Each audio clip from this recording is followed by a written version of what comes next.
৭০ বছর পর যে রেকর্ড ভাঙলেন লিও মেসি, কানাডার বিপক্ষে ম্যাচ সেরা আলভারেজ। বিস্তারিত জানুন ভিডিও ছুড়ে।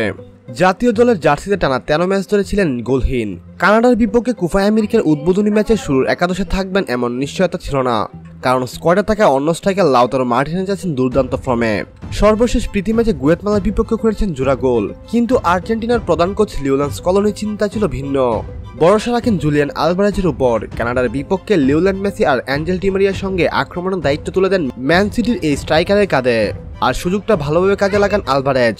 দুর্দান্ত পারফরমেন্সে প্রথম ম্যাচে জেতেন ম্যাচ সেরার পুরস্কার। কোপা আমেরিকার উদ্বোধনী ম্যাচে ফিফা র্যাঙ্কিংয়ে ৪৯ নম্বরে থাকা কানাডাকে ২-০ গোলে হারিয়েছে আর্জেন্টিনা। এতে করে লাতিন মহাদেশের শ্রেষ্ঠত্বের শিরোপা ধরে রাখার মিশনটা বেশ ভালোভাবে শুরু করলো আলবিলেস্তেরা। আর্জেন্টিনার প্রথম গোলটি করেন আলভারেজ। ম্যাচের ৪৯তম মিনিটে প্রথম গোল পায় বর্তমান চ্যাম্পিয়নরা।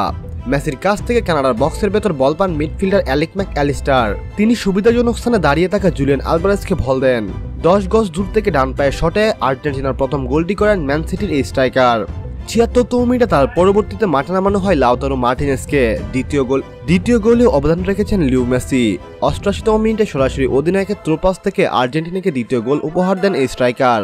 দলের দুই স্ট্রাইকারই গোল পাওয়ায় কিছুটা স্বস্তিতে রয়েছে আর্জেন্টিনার কোচ।